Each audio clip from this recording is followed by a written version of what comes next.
I am Calvin Pierce, 68 years old, and I recently learned that the cost of a son's loyalty is exactly $3,000 a month. After a devastating car accident left me pinned in a hospital bed, my son and his wife stood over me, not to offer comfort, but to complain that my shattered leg was inconveniently timed for their luxury vacation. They told me to figure it out myself and walked away. I simply smiled, reached for my phone, and severed their financial lifeline forever.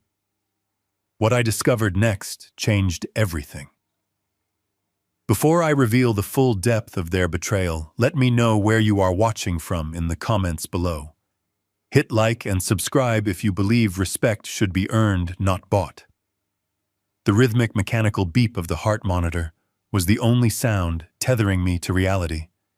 A heavy steel traction halo pinned my right leg, suspending it above the crisp, white hospital sheets. Every single breath felt like inhaling crushed glass.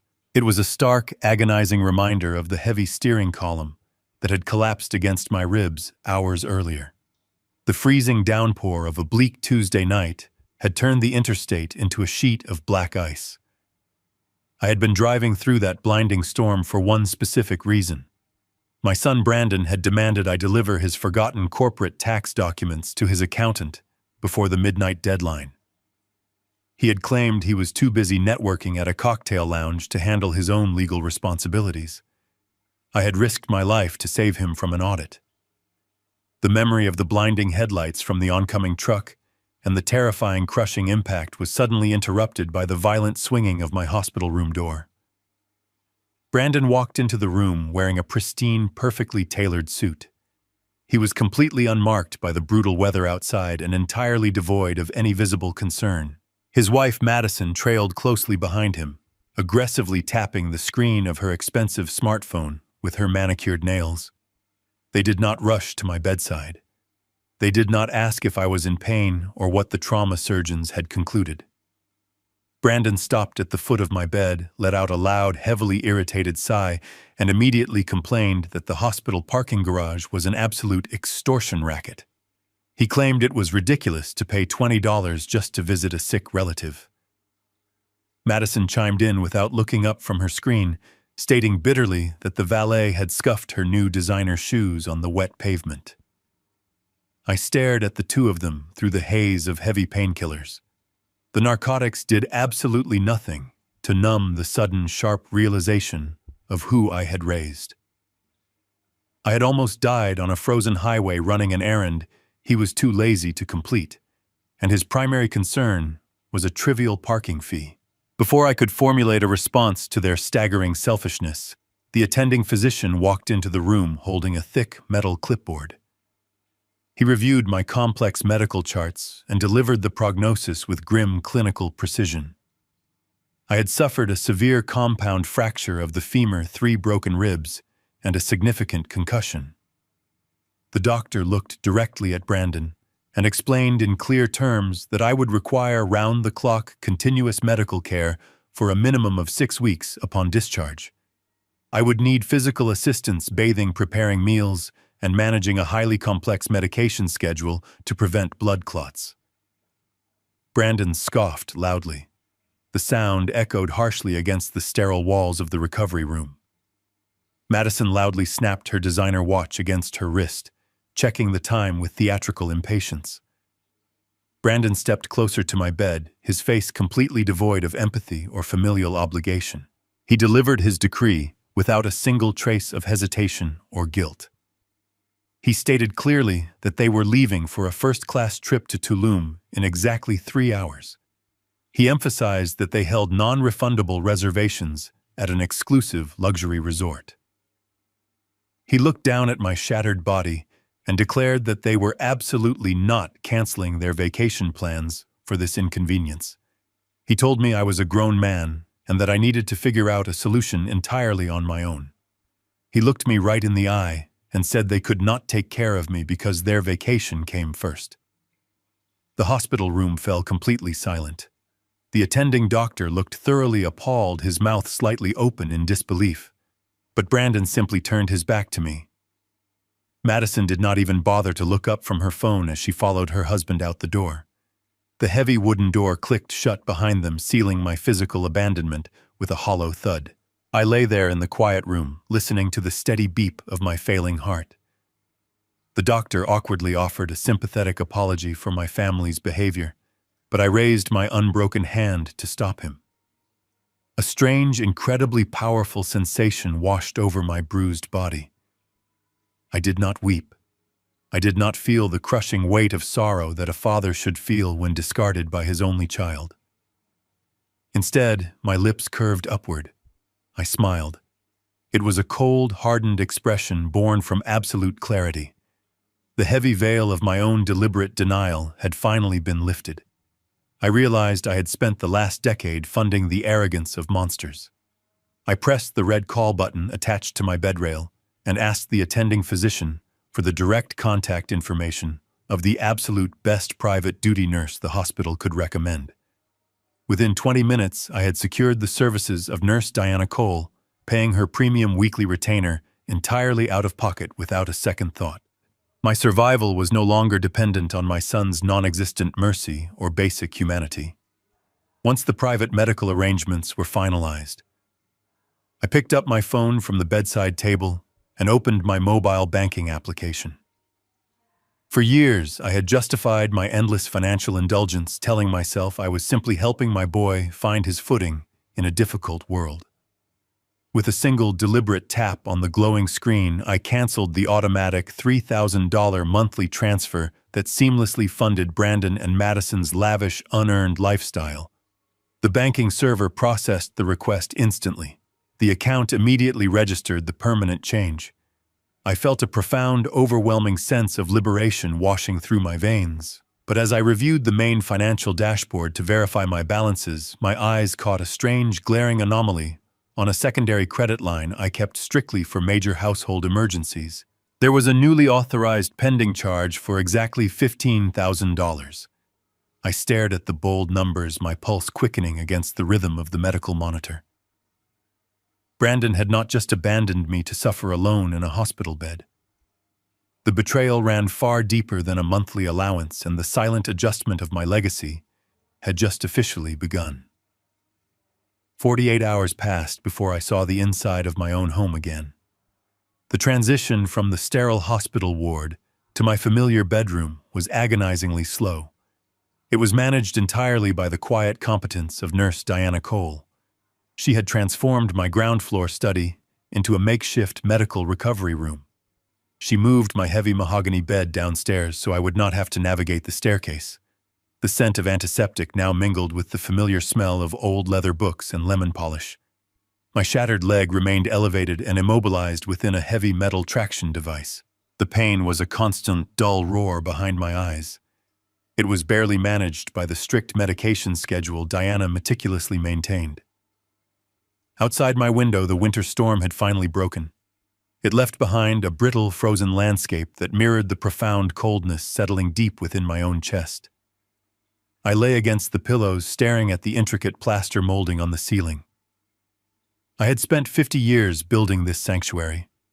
I filled it with warmth and security for a family I thought I knew. Now it felt like an operational headquarters for a war I had never intended to fight. The silence of the house was absolute. It was broken only by the steady ticking of the grandfather clock in the hallway. It was a peaceful silence. It was a stark contrast to the absolute chaos I knew I had just unleashed 2,000 miles away. The peace was abruptly shattered by the relentless buzzing vibration of my smartphone resting on the bedside table. I did not immediately reach for it. I simply turned my head and watched the glowing screen illuminate the dim room. The caller identification displayed a name I had spent 34 years loving unconditionally. It was Brandon. The phone vibrated violently against the wood. It stopped for precisely 3 seconds and then immediately began vibrating again. He was speed dialing. I let it ring. I watched the digital counter of missed calls climb steadily upward.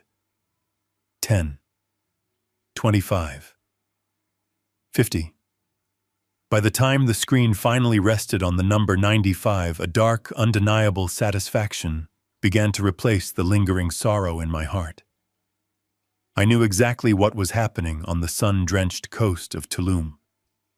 The automated banking alerts on my own tablet had already painted a very clear picture of his escalating panic. He had attempted to authorize a $5,000 charge at an exclusive beach club. It was declined. He had attempted to process a $2,000 transaction at a luxury resort spa. It was declined. He had even attempted to pull cash from an international automatic teller machine. It was denied due to insufficient funds. The financial safety net he had taken for granted his entire adult life had simply vanished into thin air. He was stranded in a foreign country surrounded by opulence he could no longer afford. He was forced to face the humiliating reality of his own empty pockets. I asked Diana to hand me the device. Her eyes flickered with silent concern, but she remained professional. She placed the heavy phone into my palm before stepping out of the room to prepare my evening meals. I unlocked the screen and navigated to my voicemail inbox. There were 14 new messages. I pressed play on the most recent recording. I needed to hear his voice. I needed to know if there was even a fraction of genuine concern for my physical well-being buried beneath his sudden financial crisis. The audio crackled, filling the quiet study with the frantic, high-pitched sound of my son losing his mind. He did not ask if I was alive. He did not ask if the trauma surgeons had managed to save my leg from amputation. His voice was breathless and panicked. It was dripping with intense entitlement. He demanded to know why his platinum card was suddenly rejecting a mandatory resort fee. He screamed into the receiver, ordering me to call my bank representative immediately. He commanded me to fix what he assumed was a stupid clerical error on my part. In the background of the recording, I could hear Madison crying hysterically. She was loudly complaining that the hotel management was threatening to lock them out of their penthouse suite. The recording ended with a string of vicious curses directed entirely at me. I sat completely still, letting the heavy silence rush back into the room. The very last remnants of my paternal guilt evaporated into nothing. It left behind a cold, calculated resolve. I did not feel the urge to call him back and explain his punishment. I did not want to hear his desperate excuses or his sudden, insincere apologies once he realized I held all the power. Engaging in a screaming match across international lines would only give him an emotional outlet. It would allow him to cast himself as the victim of a massive misunderstanding. I refused to give him that comfort. I pressed my thumb against his contact profile and selected the option to block the number completely. I repeated the exact same process for Madison. The digital barricade was instantly erected. They were completely cut off from my world. Silence was no longer just the absence of noise. It had become my very first weapon in this new reality. It was a suffocating, impenetrable wall that would force them to sit with the terrifying consequences of their own arrogance. They had abandoned me in a hospital to figure it out myself. Now they were being granted that exact same opportunity in a foreign land. I placed the phone face down on the bedside table. I needed to conserve my physical energy for the real battle approaching. Cutting his monthly allowance was merely a flesh wound. I needed to amputate the financial infection entirely. I looked toward the doorway as Diana returned carrying a tray with my next round of medication. I swallowed the bitter pills with a sip of water. I looked up at my nurse and asked her to retrieve my heavy leather-bound legal directories from the top drawer of my desk. It was time to summon the architect of my ultimate retaliation. The heavy brass knocker on my front door sounded exactly at 9 o'clock the following morning. Nurse Diana answered it, ushering a tall man in a charcoal pinstripe suit out of the winter chill and into my makeshift recovery room.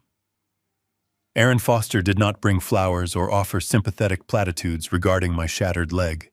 He was not that kind of lawyer. I had retained Aaron precisely because he possessed the emotional warmth of a surgical scalpel. He was a ruthless estate and corporate attorney who viewed family dynamics strictly through the lens of liability leverage and legal consequence. He walked into my study, set a heavy black leather briefcase onto my antique dining table, and unbuttoned his suit jacket.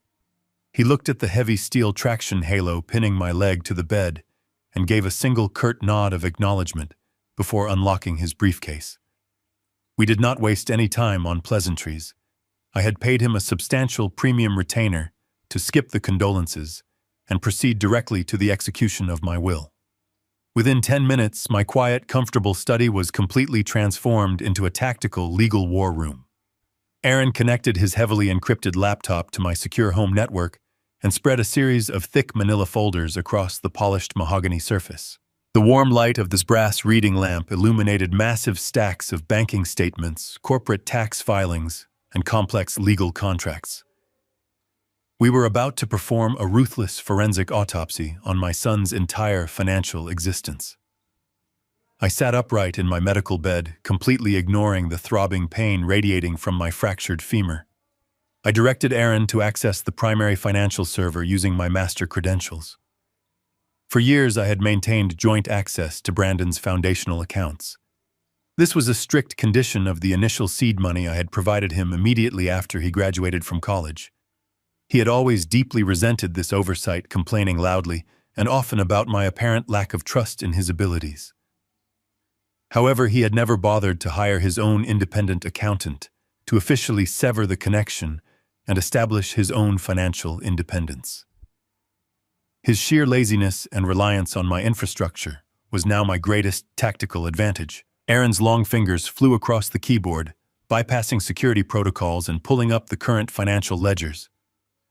The glowing screen reflected a catastrophic reality. Brandon was actively bleeding money from every possible avenue. Without the $3,000 monthly infusion I had just permanently terminated, his personal checking account was completely hollowed out. Aaron clicked through the recent transaction history, his face an unreadable mask of professional detachment. We watched the digital footprint of a man living entirely outside of his actual reality. There were exorbitant charges for leased luxury vehicles, he did not own exclusive golf club memberships he barely used, and bespoke tailoring from high-end boutiques. All of this was funded by lines of credit, stretched dangerously close to their absolute maximum limits. The lavish Tulum vacation had been the final fatal weight placed upon a rapidly crumbling bridge. He was entirely dependent on my silent capital to maintain his grand illusion of success. Aaron closed the personal banking window and opened a heavily encrypted corporate file folder. This was the true battlefield. 5 years ago, Brandon had come to me with a seemingly brilliant pitch for a global logistics software startup. He had the natural charisma and the advanced technical vocabulary, but he lacked a single dollar of actual capital. He had begged me to fund the venture, promising massive returns and generational wealth. I agreed to help him liquidating a significant portion of my own retirement portfolio to give him his dream. However, even back then, I recognized his fatal character flaw. Brandon possessed soaring, limitless ambition, but absolutely zero operational discipline. To protect my massive investment and to safeguard my late wife's financial legacy, I had my legal counsel draft a very specific, heavily guarded operating agreement. I provided the entire $2 million seed funding, but I structured the corporate entity so that I retained a 51% silent majority share. I was the absolute controlling entity of his entire corporation. Brandon had eagerly signed the massive stack of paperwork on my desk without ever bothering to read the dense legal terminology buried on the 4th page. Over the past 5 years, as the startup gained modest traction in the industry and his personal ego inflated to dangerous levels, he had completely convinced himself that he was a brilliant, self-made man. His profound arrogance had caused him to entirely forget the structural reality of his own company. He truly believed he was the sole untouchable king of his castle. Aaron handed me a freshly printed copy of that original operating agreement. The heavy parchment paper felt substantial and powerful in my hands. The critical legal clauses were highlighted in bright yellow ink. Aaron adjusted his wire-rimmed glasses and looked at me with a predatory stillness. He explained the precise, devastating nature of our current leverage. Because I officially held the majority stake, I possessed the unilateral legal authority to freeze all corporate assets pending a comprehensive financial review. Furthermore, if we could prove that Brandon had been commingling corporate funds to sustain his lavish personal lifestyle, I had the absolute right to terminate his position as Chief Executive Officer immediately. I looked at the digital bank statements glowing brightly on the laptop screen. It took Aaron exactly 4 minutes to find the undeniable proof we needed. Brandon had actively used the corporate expense account to pay for the private jet charter to Tulum. It was a direct, undeniable breach of his fiduciary duty to the company. He had handed me the exact weapon I needed to destroy his entire kingdom. The agonizing pain in my shattered leg completely vanished. It was instantly replaced by a massive surge of cold, highly focused adrenaline. I leaned forward and instructed Aaron to prepare the necessary legal injunctions immediately. I wanted the corporate accounts locked down so tightly that Brandon would not be able to buy a cup of coffee with company money. Aaron nodded slowly, his fingers resuming their rapid rhythmic strike against the laptop keys. He warned me that this specific legal action would trigger an immediate automated alert on Brandon's mobile phone down in Mexico. He explicitly warned me that cutting off the personal monthly allowance was merely a slap in the face, but freezing the corporate accounts was an act of total, undeniable war. I looked Aaron directly in the eye and told him I was well aware of the distinction. I reminded my attorney that my son had left me broken and bleeding in a hospital bed because my basic physical survival was inconvenient to his tropical vacation schedule. I stated clearly that there would be no mercy. There would be no second chances or emotional reconciliations. The time for gentle parenting and endless financial safety nets had expired the exact moment he walked out of that hospital room. We spent the next 3 hours meticulously documenting every single unauthorized corporate withdrawal and flagrant personal expense. We built an impenetrable fortress of financial evidence. Aaron rapidly drafted a formal notice of an emergency shareholder meeting. It was a meeting consisting entirely of me gathering to vote on the immediate permanent suspension of the chief executive officer. We were not merely pulling the financial rug out from under him. We were detonating the entire foundation of his fraudulent life. The late afternoon winter sun cast long, heavy shadows across the polished hardwood floor of my living room as Nurse Diana carefully rearranged the heavy antique furniture. My sudden transition to a customized medical wheelchair required precise spatial adjustments throughout the entire ground floor of the estate. She meticulously rolled the thick Persian rugs out of the way and shifted the heavy oak side tables against the far walls to create wide, clear pathways for my wheels. The physical space of my home was visibly altering to accommodate my broken body and my new, restricted reality. She worked with quiet, professional efficiency near the grand bay windows overlooking the frozen garden. Suddenly, she paused her labor and stood completely still. She was standing directly before the massive cherry wood display cabinet that dominated the entire eastern wall of the room. This towering cabinet with its curved glass doors had been my late wife Beatrice's absolute pride and joy. It housed her meticulously curated collection of 18th century sterling silver and rare imported porcelain. Beatrice had spent 3 decades attending high-end estate sales and exclusive private auctions across the world to build that magnificent collection. Every single piece inside was carefully catalogued with a small, discreet ivory inventory tag attached to its velvet base. Diana turned toward me with a slight frown of genuine confusion pulling at her features. She pointed out that several of the staggered velvet display shelves were completely bare. She noted that the remaining silver serving trays and porcelain teacups had been awkwardly rearranged and spread far apart, as if someone had deliberately tried to hide the empty spaces. She quietly asked if I had recently sent the missing centerpiece items away for professional polishing or restoration. A sudden heavy coldness settled deep within my chest, radiating outward from my bruised ribs. I had not opened those curved glass doors or moved a single silver item in that cabinet since the day Beatrice passed away. It was a completely untouched, sacred shrine to her memory. I asked Diana to bring me my high-speed laptop immediately. I balanced the heavy computer carefully on my uninjured leg and quickly accessed the central administrative control panel for my comprehensive home security system. I had installed the high-definition motion-activated cameras 2 years ago primarily to monitor the exterior doors and the main living areas for my own safety as I lived alone. I navigated directly to the archived video logs and began scanning the digital timestamps from the past 3 months. I focused my targeted search entirely on the mid-morning hours when I was routinely at my corporate office downtown. The digital timeline scrolled past in a rapid blur of empty rooms and static shadows until I spotted a massive, glaring anomaly. It was recorded exactly 3 weeks before my devastating highway accident.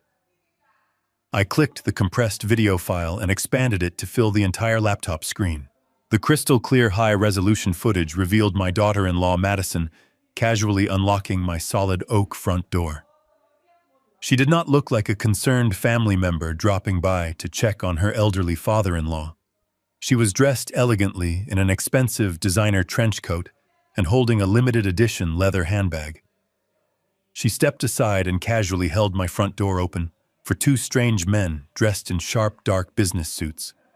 They were carrying heavy padded transit boxes and professional photography lighting equipment. I watched in absolute frozen silence as Madison confidently led the unknown men directly into my living room and pointed straight toward Beatrice's cherry wood cabinet. The men efficiently put on white cotton inspection gloves and began meticulously examining the silver teapots and the rare porcelain vases. Madison stood casually behind them, scrolling through her mobile phone with utter boredom. She occasionally pointed her manicured finger to specific high-value items on the upper shelves. She was openly directing an illegal professional appraisal inside my own private home, while I was sitting completely oblivious at my office desk across town. The silent video showed the men carefully wrapping 6 of Beatrice's most valuable antique silver pieces and a completely irreplaceable imported porcelain vase. They placed the wrapped treasures gently into their padded transit boxes. Madison handed one of the men a signed piece of paper, and they walked out my front door together. She had systematically and coldly robbed my dead wife's shrine to fund her endless pursuit of superficial luxury. The profound, undeniable violation of my safe sanctuary and Beatrice's beautiful memory made the agonizing physical pain in my shattered leg feel entirely insignificant. I immediately contacted my attorney, Aaron Foster, and instructed him to return to my home. When he arrived, I showed him the security footage and instructed him to aggressively cross-reference the exact date and time of the video with Brandon and Madison's detailed financial records. Aaron accessed his heavily encrypted legal files and ruthlessly traced their banking activity from that specific Tuesday afternoon. The forensic financial results were devastatingly precise and undeniable. Within 4 hours of those appraisers leaving my home with Beatrice's treasures, a wire transfer of exactly $18,000 had been deposited directly into Madison's private checking account. The source of the incoming funds was a highly exclusive private auction house located in the wealthy financial district of the city. She had quietly and illegally liquidated my late wife's irreplaceable family heirlooms and immediately spent the massive profits. Aaron tracked the outgoing money trail, showing she had purchased a custom diamond tennis bracelet and placed a massive, non-refundable deposit for an upcoming luxury wellness retreat in the mountains. She treated my beloved home as her own personal warehouse of disposable wealth. But the horrifying financial discoveries did not stop with the stolen silver collection. Aaron continued digging relentlessly into the deep, complex financial architecture of Madison's recent digital activities. He focused his intense legal scrutiny to isolate the mysterious $15,000 pending charge I had previously noticed on my secondary emergency credit line. I had initially assumed Brandon had simply stolen those specific credit card numbers to pay for his lavish Tulum resort fees. The actual reality was infinitely more calculated and incredibly cruel. Aaron meticulously traced the specific merchant identification number attached to that massive $15,000 charge. It linked directly back to a specialized heavy freight logistics company. They were an elite insured moving service dedicated entirely to the safe, delicate transport of grand musical instruments and museum-quality furniture. Aaron opened a newly acquired electronic document from his secure server and slowly turned his laptop screen toward my bed so I could read the bold black print. It was a digital invoice and a legally binding contract of transport and sale. Madison had brazenly used my own emergency credit line to pay the massive non-refundable logistics deposit for an upcoming high-stakes private auction. She had digitally forged my legal signature on the financial authorization forms to bypass the bank security protocols. The specific item listed for heavy transport and international sale was Beatrice's vintage mahogany grand piano. That beautiful piano was the literal beating heart and centerpiece of our home. It was the magnificent instrument my wife had played every single evening for over 40 years, filling these walls with warmth and music. Madison had officially scheduled the heavy freight movers to arrive at my house next Wednesday morning. She fully intended to have the massive piano forcibly removed from my living room and sold to an anonymous overseas collector, while I was supposedly trapped in a hospital bed recovering from my shattered leg. She believed I would be completely out of the way, heavily medicated on narcotics, and entirely incapable of stopping her elaborate scheme. She thought she had flawlessly orchestrated the perfect silent robbery of my entire estate. The sheer breathtaking audacity of her plan was staggering to witness. She was not merely draining my bank accounts to buy designer clothes. She was actively and maliciously erasing every physical trace of the beautiful woman I loved, just to subsidize her own empty vanity. She was literally selling my heart piece by piece to the highest bidder. I closed Aaron's laptop very slowly and handed it back to him. The simmering anger inside me instantly solidified into something incredibly cold, hard, and infinitely dangerous. The $15,000 logistics charge was no longer a confusing financial mystery. It was a loud ticking clock counting down to total war. The illegal private piano auction was scheduled to occur in exactly 1 week. Madison had unknowingly provided me with the exact date, time, and location of her own absolute destruction. I looked at Aaron and instructed him to contact the private auction house immediately. We were absolutely not going to cancel the logistics transport or stop the heavy movers from arriving. We were going to prepare the ground and let the steel trap snap completely shut around her.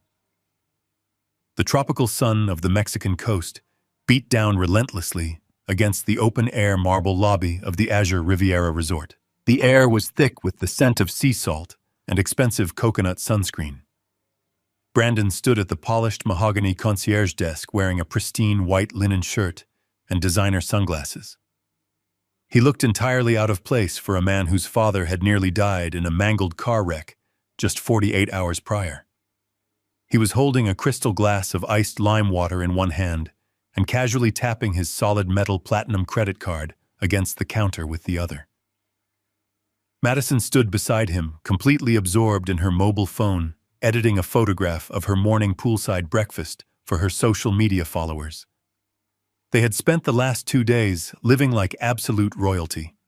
They had rented a private beachfront cabana, ordered imported vintage tequila, and scheduled intensive deep tissue massages to help them recover from the stressful inconvenience of my highway accident. They had racked up an incidental room charge of nearly $9,000 in a single weekend. Brandon was fully confident that the automatic $3,000 transfer from my checking account had already cleared that morning. He believed that money combined with his massive personal credit limits would easily cover the exorbitant lifestyle he felt he rightfully deserved. The impeccably dressed concierge smiled politely and accepted the heavy metal card from Brandon. He slid the magnetic strip through the high-end point of sale terminal. Brandon took a sip of his water completely unconcerned. He was already planning their dinner reservations at the exclusive underwater restaurant down the coast. The sleek digital machine processed the information for exactly 3 seconds before emitting a harsh, flat electronic tone. A bright red error message flashed across the small screen. The concierge maintained his professional smile, but his eyes hardened slightly. He handed the card back and politely informed Brandon that the financial institution had declined the transaction. Brandon scoffed loudly, rolling his eyes in exaggerated annoyance. He confidently told the clerk that his bank was simply being overly cautious regarding international travel charges. He reached into his leather wallet and pulled out a secondary gold credit card. He slapped it onto the marble counter with a heavy sigh, complaining about the massive inconvenience of fraud protection algorithms. The concierge swiped the second card. The machine beeped again. It was the exact same harsh tone of absolute rejection. Madison finally looked up from her phone. Her perfectly contoured face twisted into a mask of deep irritation. She loudly asked Brandon why he was embarrassing her in front of the other wealthy guests waiting in the lobby. Brandon ignored her. A small bead of sweat formed at his temple despite the cool ocean breeze flowing through the open architecture. He quickly pulled out his mobile phone and opened his personal banking application. He navigated directly to his primary checking account, expecting to see the comfortable cushion of my monthly financial infusion. The screen loaded instantly. The available balance displayed was exactly $14.32. The $3,000 automatic transfer had simply vanished. There was no pending transaction and no notification of a delay. The money he had relied on his entire adult life had been surgically removed from his existence. Brandon stared at the glaring numbers, his mind struggling to comprehend the impossible reality. He refreshed the application 3 times, but the miserable single-digit balance remained completely unchanged. Before Brandon could formulate a coherent thought, the resort general manager stepped out from a private glass office behind the concierge desk. The manager was a tall, imposing man, wearing a tailored suit that projected absolute authority. He did not smile as he approached the counter. He spoke in a quiet, measured tone that carried the unmistakable weight of a final verdict. He informed Brandon that the resort accounting department had been trying to pre-authorize his payment methods since early that morning. He stated clearly that every single financial instrument attached to their guest profile had been entirely rejected by the global banking network. Because their outstanding balance for luxury services and imported alcohol had already exceeded the maximum allowable unsecured limit, the hotel was forced to enact their strict security protocol. The manager looked Brandon directly in the eye and calmly explained that their electronic room key cards had been permanently deactivated.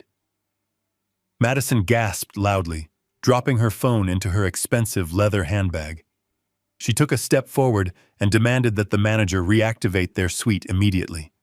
She screamed that all of her custom designer clothing and her expensive diamond jewelry were locked inside the penthouse. She threatened to destroy the reputation of the resort online and promised to file a massive lawsuit for emotional distress. The manager did not flinch. He clasped his hands patiently behind his back and informed her that all personal belongings remaining in the suite had already been meticulously cataloged and secured by the private resort security team. He explained that their luggage was currently being held in a locked vault in the basement. They would not be allowed to access their clothing, their passports, or their return flight itineraries until the entire $9,000 balance was paid in full via a certified wire transfer or valid cash currency. They were officially locked out. They were stranded in the lobby, wearing nothing but their lightweight resort wear, with absolutely zero access to their previous lives. Other wealthy guests passing through the beautiful marble lobby began to stop and stare. The hushed whispers of the surrounding crowd felt like physical blows against Brandon's fragile ego. The public humiliation was absolute and instantaneous. Madison turned her furious gaze away from the resort manager and directed all of her venom entirely toward her husband. She shoved Brandon hard in the chest, demanding to know what he had done to her vacation. She ordered him to call his father right that second and force him to wire the money to the hotel. She shrieked that she absolutely refused to stand in a public lobby looking like a desperate beggar. Brandon could not look her in the eye. He spun around and practically ran out of the air-conditioned lobby into the oppressive, suffocating heat of the exterior courtyard. The tropical sun beat down on his shoulders as he frantically dialed my private cellular number. He paced back and forth across the stone patio, his hands shaking violently. He pressed the phone tight against his ear, desperate to hear my voice. He fully intended to scream at me and demand that I fix the banking error immediately. He waited for the familiar ringing tone. Instead, the line clicked once and instantly dropped to a flat, dead dial tone. He pulled the phone away from his face and stared at the screen in pure disbelief. He tried dialing the house landline. The result was exactly the same. He had been completely blocked. The realization hit him like a physical punch to the stomach. His father was not confused or experiencing a bank error. His father had intentionally, aggressively, and permanently cut him off. He was completely alone. Sheer survival panic finally shattered his arrogant facade. He needed access to massive liquid capital immediately, or they would be sleeping on the public beach. He leaned against a palm tree, gasping for air in the heavy humidity. He opened the highly secure corporate banking application on his phone. This was the master account for his entire logistics software startup. It held hundreds of thousands of dollars in operational capital and investor funds. He knew it was highly illegal to use corporate money to pay for a personal luxury vacation. He knew it was a direct violation of his fiduciary duty. But he rationalized the crime within seconds. He convinced himself that he was the brilliant chief executive officer, and he could simply categorize the massive withdrawal as an emergency executive wellness expense. He typed his secure administrative password into the digital prompt. His hands were sweating so profusely, he dropped the phone onto the grass. He snatched it back up and navigated to the primary wire transfer portal. He typed in the exact routing number for the Azure Riviera Resort and requested an immediate transfer of $15,000 to cover the current bill and secure their flights home. He took a deep breath and pressed the bright blue confirmation button on the screen. He waited for the familiar green checkmark to appear. He waited for the digital validation that would save him from total public ruin. The application buffered for one agonizing second. Then the screen flashed a brilliant, blinding red. A stark white warning message appeared across the display.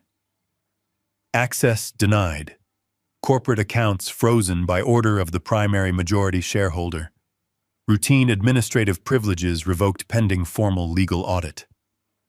Brandon stopped breathing. The blood completely drained from his face, leaving him looking like a ghost standing in the bright Mexican sun. He furiously tapped the screen, trying to force the application to reload. The system immediately logged him out and locked his username. He was holding a dead device. He suddenly realized the terrifying scope of his reality. His father had not just canceled a monthly allowance. His father had systematically dismantled his entire financial existence while lying in a hospital bed. Brandon slid slowly down the rough trunk of the palm tree until he was sitting in the dirt. He was stranded thousands of miles from home, facing imminent arrest by the Mexican authorities for defrauding a luxury resort. His company was gone.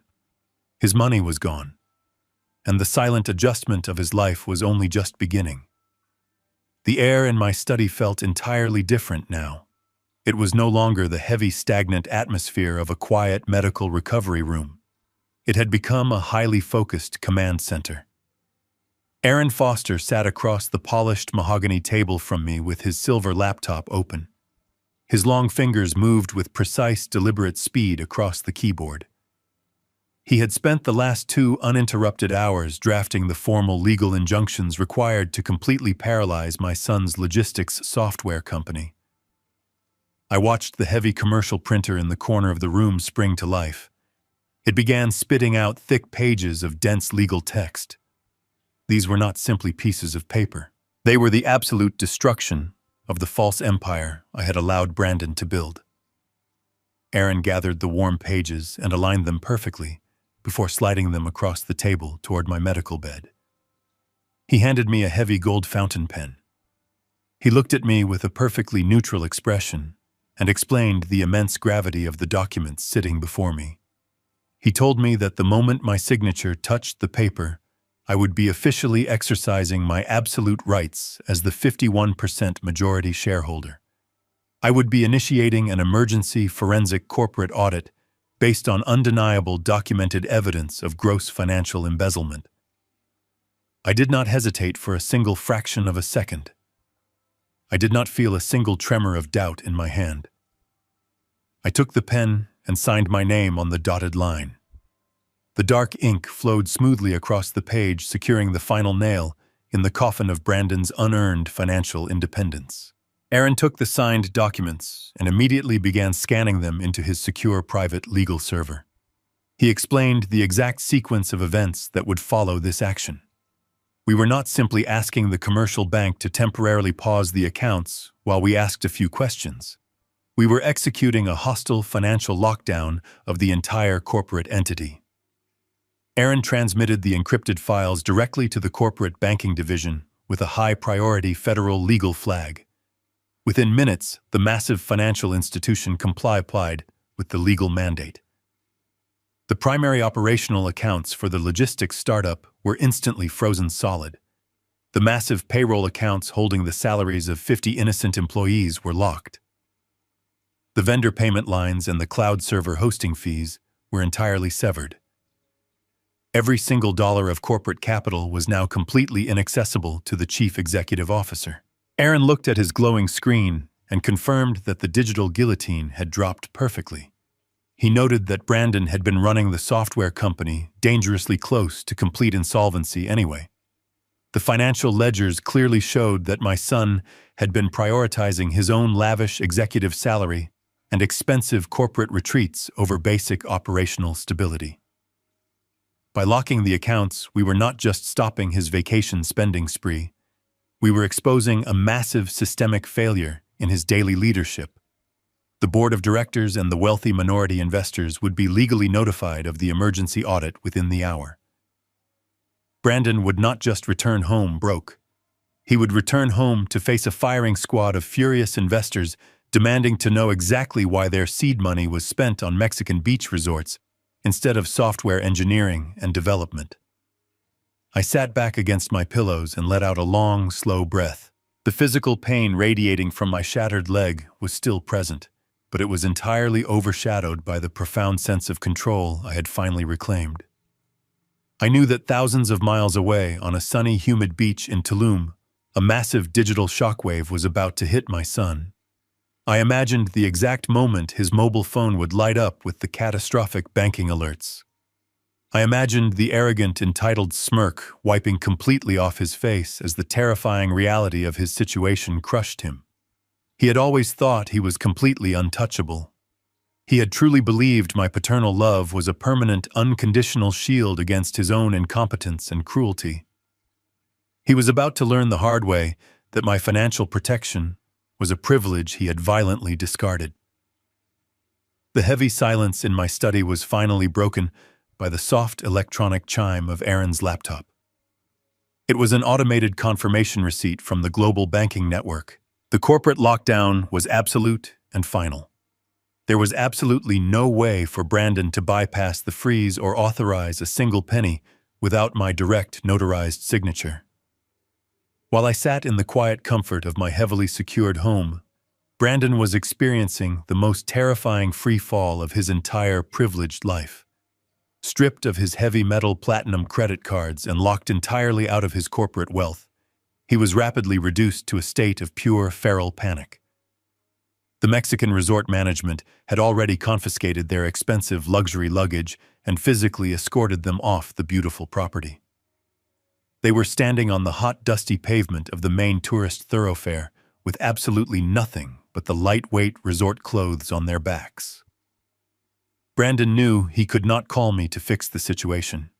He knew his mother-in-law would not answer her phone because Madison had already drained her retirement accounts months ago to buy a designer handbag. He was entirely out of viable options. The blistering afternoon sun beat down on his shoulders as he realized the true gravity of his isolation.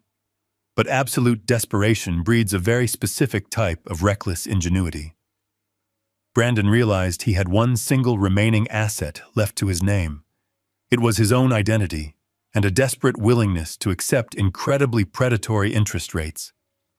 He walked aimlessly down the street until he found a small, rundown internet cafe tucked between two souvenir shops. The air inside was thick with the smell of stale coffee and cheap cigarettes. It was a staggering contrast to the pristine marble lobby he had occupied just an hour earlier. He sat down at an unsecured public computer terminal and frantically began searching for high-risk international payday loans. He typed his personal social security number into sketchy web portals, hoping someone would approve a rapid cash advance. He leveraged the absolute last tiny shred of his personal credit score to borrow just enough money for 2 economy-class airline tickets back to the United States. The digital lender forced him to agree to an astronomical interest rate that would financially ruin him, even if he had a successful company to return to. But Brandon did not care about the long-term financial consequences. He only cared about immediate physical survival and escaping the profound public humiliation of his current reality. The screen finally flashed green, confirming the predatory loan had been approved and the funds were available for immediate ticketing. He purchased the absolute cheapest seats available on a crowded red-eye flight departing later that same evening.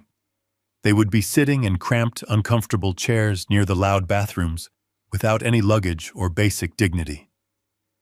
Madison sat on a plastic chair beside him in the dingy cafe, weeping bitterly.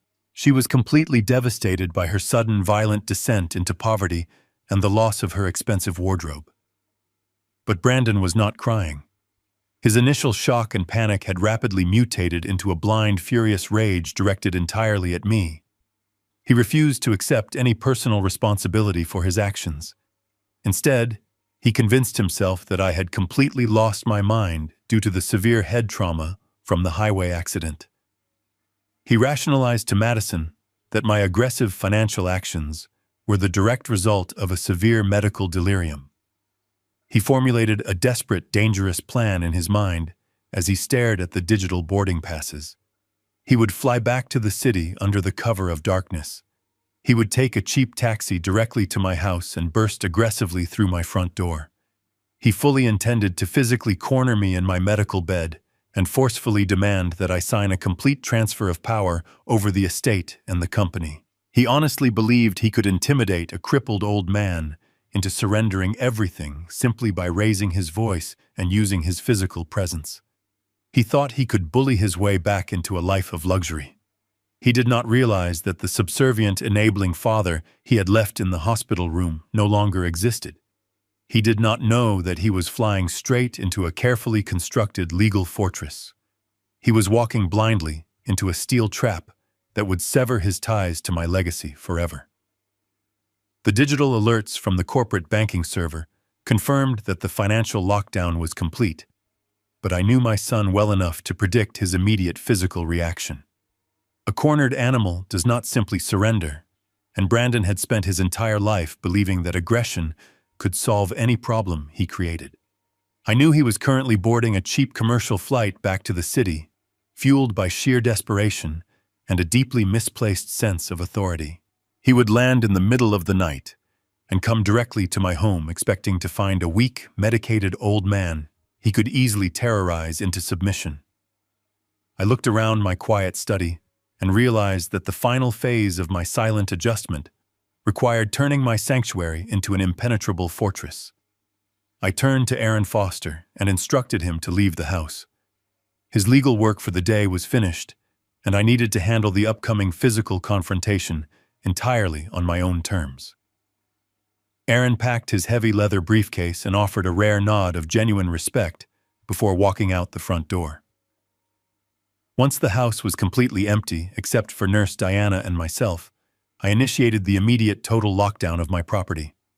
I opened the master administrative panel on my tablet and navigated to the residential security system.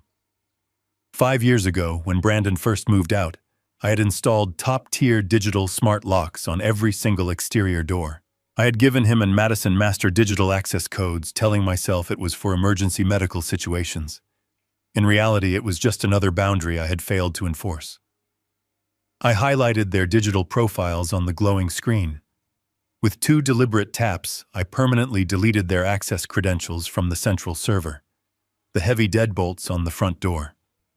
The side garage entrance and the back patio instantly engaged with a loud synchronized mechanical click. The physical perimeter was officially sealed. They could no longer walk freely into my life whenever it suited their selfish needs. The digital erasure was profoundly satisfying, but I knew a locked door would not stop a desperate man who felt entitled to the entire kingdom. I wheeled my medical chair out of the study and down the long hardwood hallway toward the living room. Nurse Diana followed closely behind me, watching my movements with quiet professional vigilance.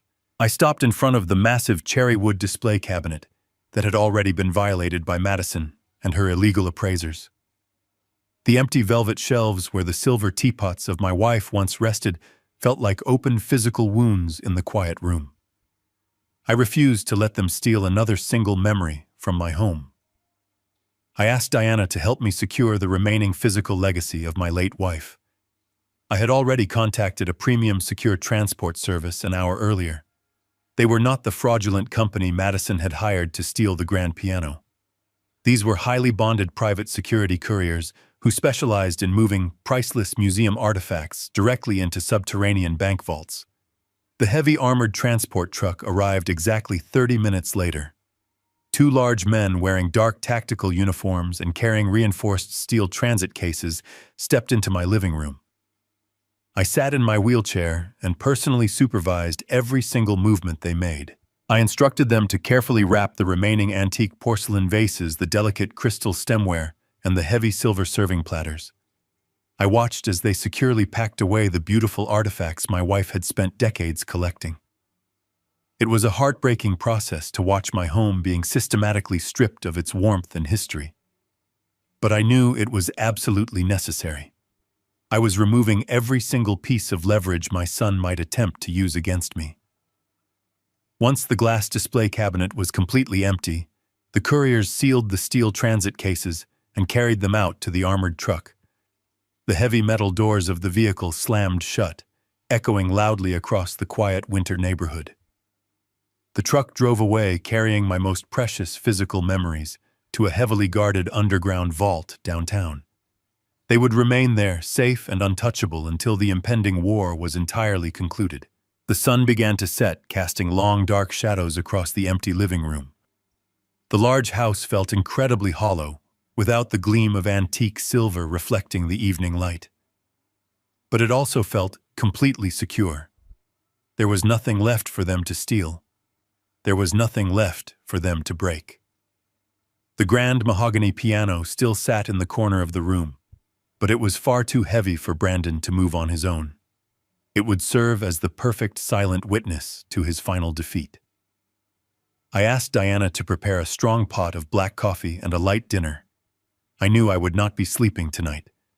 I needed my mind sharp and my senses completely alert. The heavy painkillers prescribed by the hospital were making me slightly drowsy, so I instructed my nurse to cut the evening dosage in half. I was willing to endure the sharp, throbbing pain in my shattered femur if it meant I could face my son with absolute mental clarity.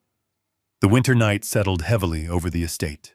The temperature outside plummeted, freezing the damp pavement into sheets of black ice. It was the exact same dangerous weather that had nearly claimed my life just 3 days ago. The poetic justice of the approaching storm was not lost on me. I wheeled my chair back into the study and positioned myself directly behind my heavy wooden desk.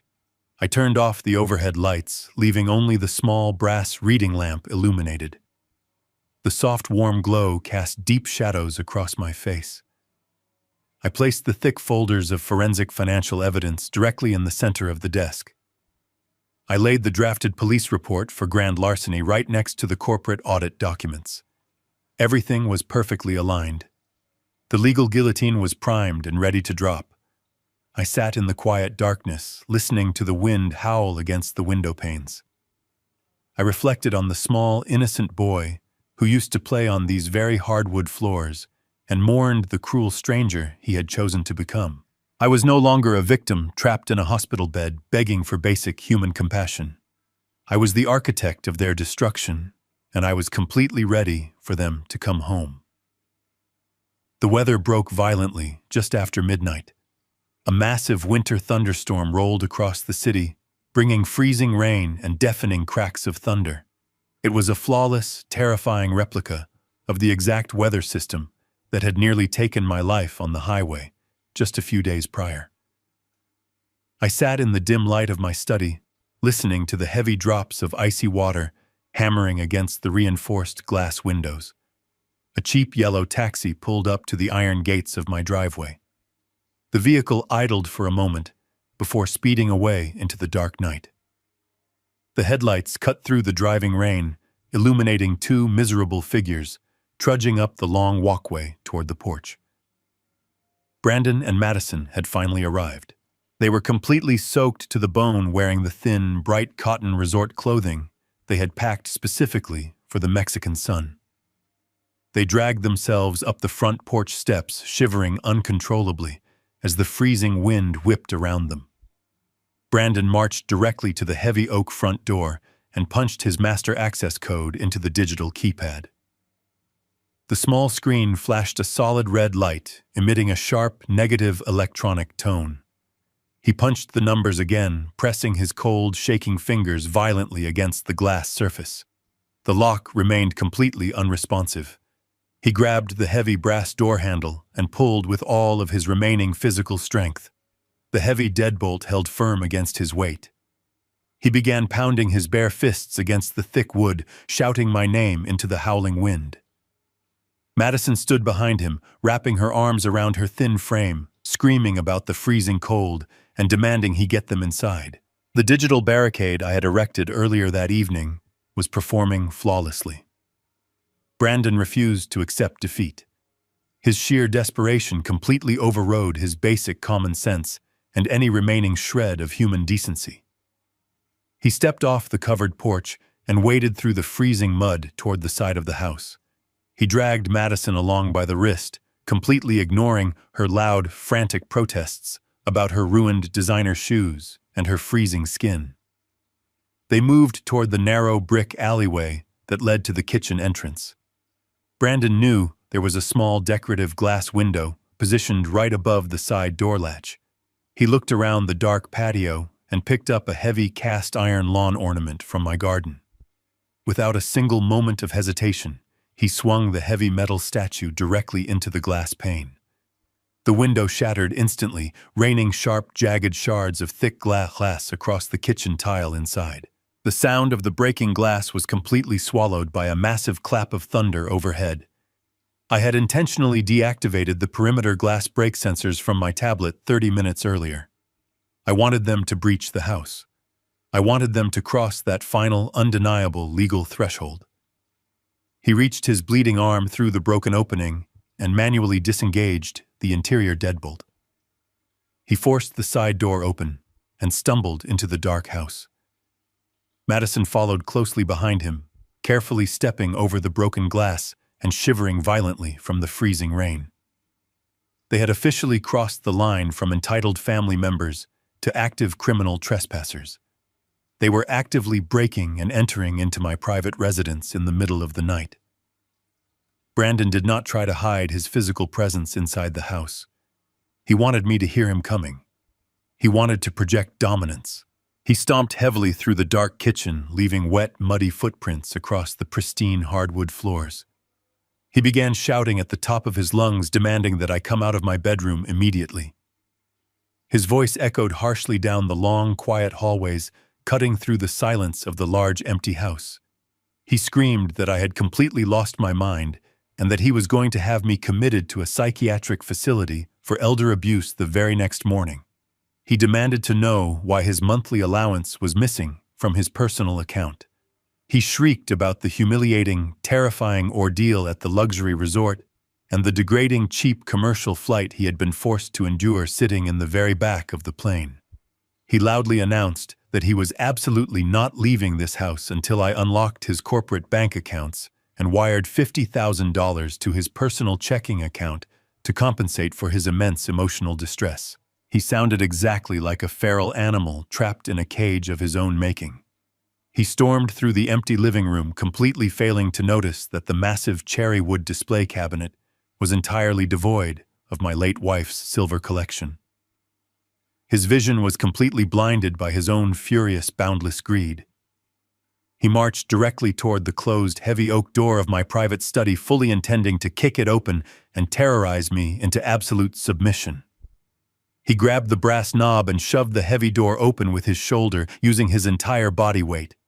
He stormed into the room, pointing his finger aggressively forward and opening his mouth to scream another vicious threat. The harsh words died instantly in his throat.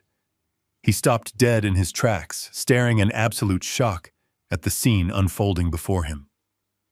The study was not the quiet, vulnerable medical recovery room he had expected to find.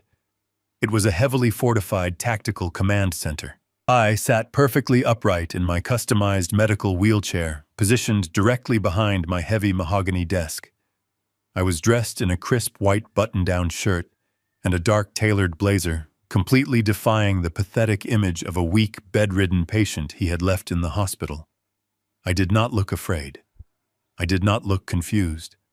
I looked at him with absolute cold contempt. My attorney, Aaron Foster, sat calmly to my right, wearing his pristine charcoal suit, and reviewing a stack of printed legal documents under the warm brass reading lamp. He did not even bother to look up when Brandon violently breached the room. He simply turned a page with a quiet rustle of paper. But the most terrifying element of the room stood silently in the deep shadows directly behind my desk. Two massive private security contractors, wearing dark tactical uniforms and heavy utility belts, stood perfectly still with their arms crossed over their massive chests. They were highly trained professionals explicitly hired to protect my physical safety and enforce my boundaries. The aggressive, furious momentum Brandon had carried through the entire house evaporated in a single terrifying heartbeat. His wet clothes suddenly clung to him like a freezing second skin. The blood from his freshly cut arm dripped slowly onto my expensive Persian rug. Madison stepped into the doorway behind him and gasped loudly, covering her mouth with her trembling hands. She looked frantically around the room, realizing instantly that they had walked directly into an ambush. Brandon realized he was not the powerful, untouchable predator in this scenario. He was simply a foolish, desperate, broke man who had just violently broken into the heavily guarded fortress of the person who legally owned his entire life. The steel trap had finally snapped completely shut.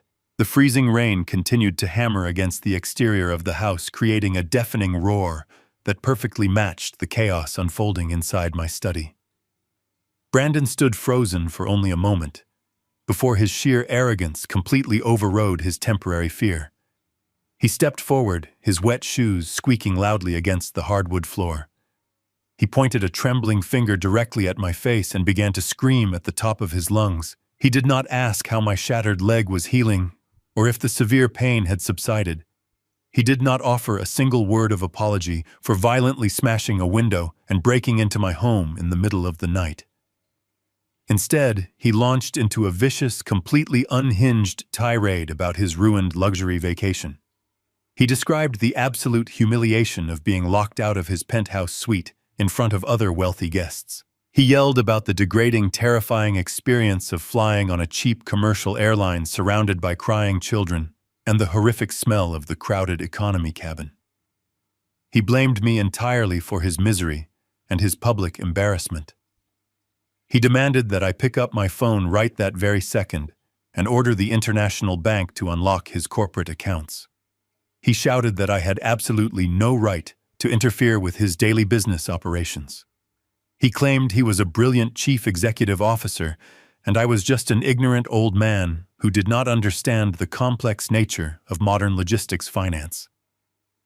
Madison stepped out from behind him, her teeth chattering violently from the freezing rain that soaked her thin designer clothes. She wrapped her wet arms around herself and glared at me with pure, unadulterated hatred.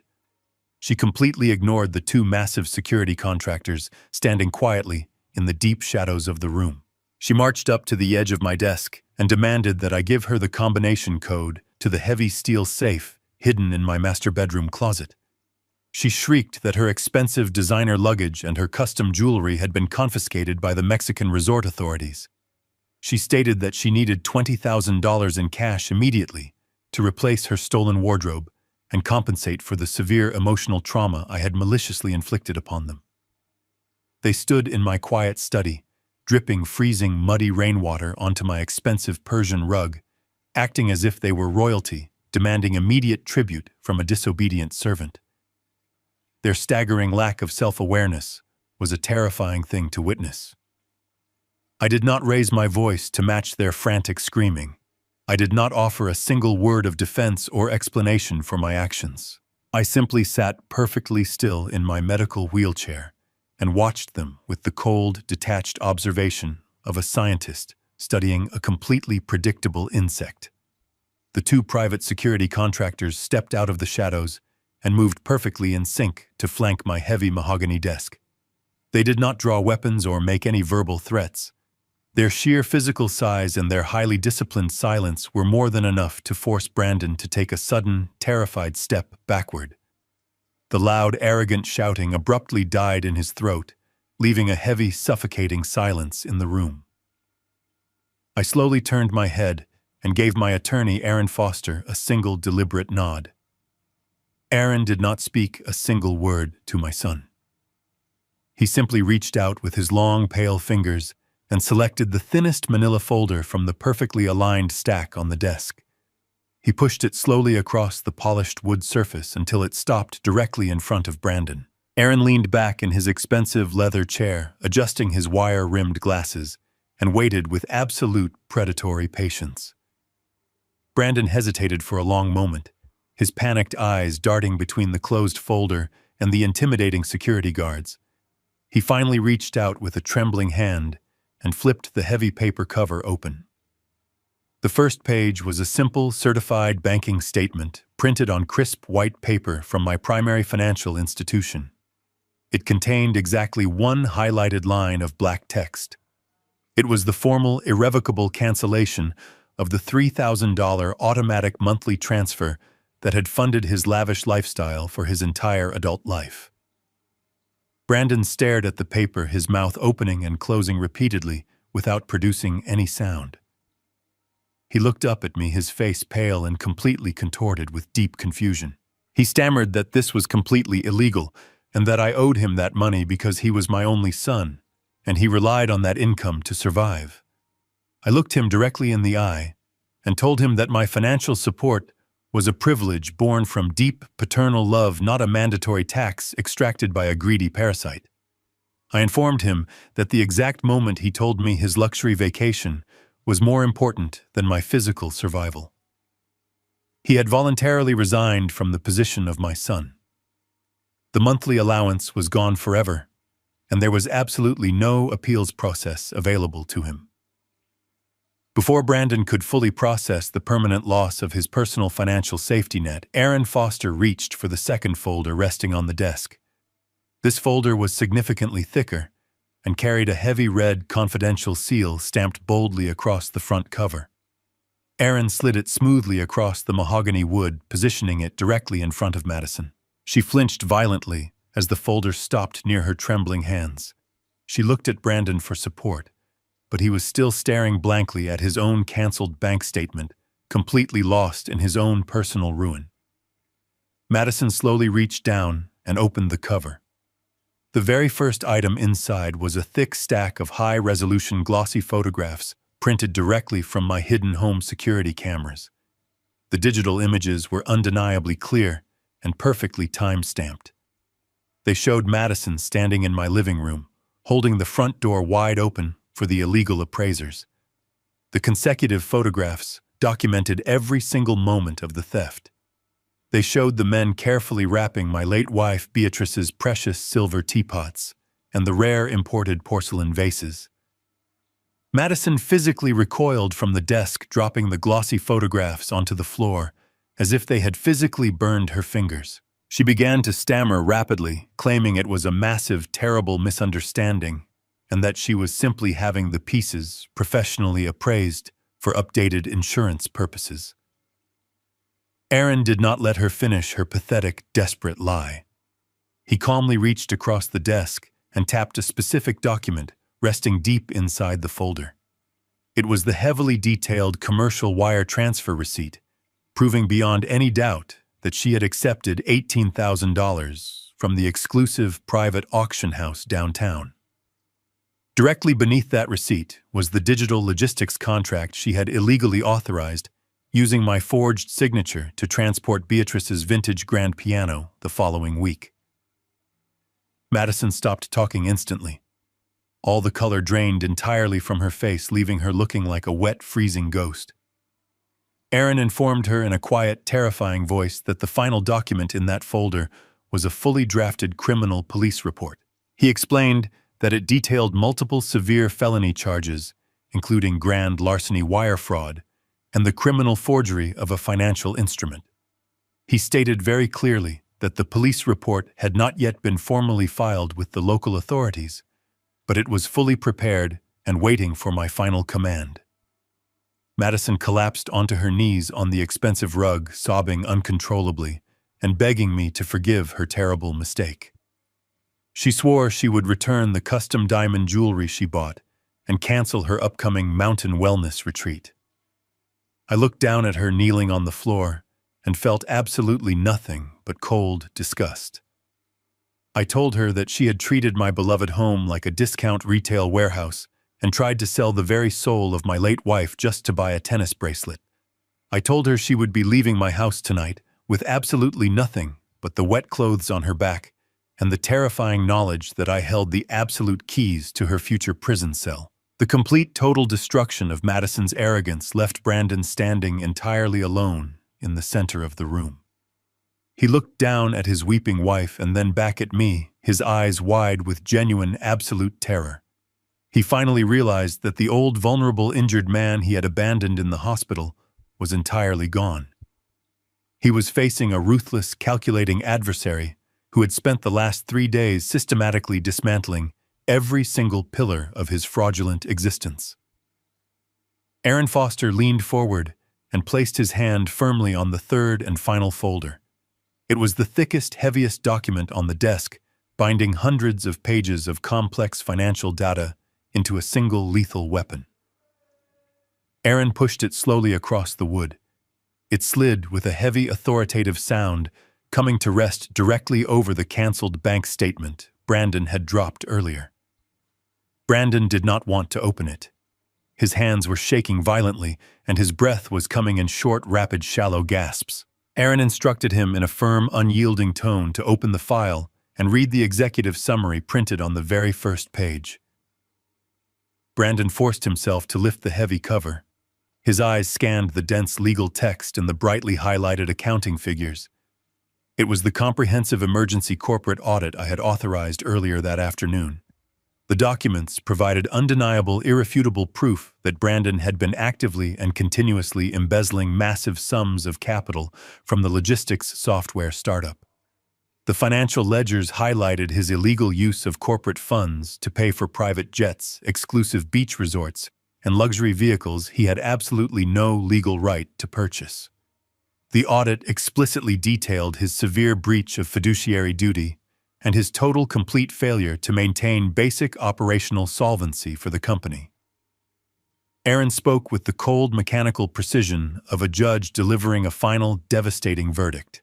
He explained that as the 51% majority shareholder, I possessed the absolute legal authority to protect my initial investment from gross managerial negligence and criminal theft. He pointed a long finger to the very last page of the executive summary. It was an official, legally binding corporate decree bearing my newly notarized signature. It declared the immediate permanent termination of Brandon as the chief executive officer of the company he founded. Furthermore, it officially authorized the complete liquidation of the entire corporate entity to recoup my initial $2 million seed investment and pay the outstanding vendor debts. Brandon dropped the heavy folder.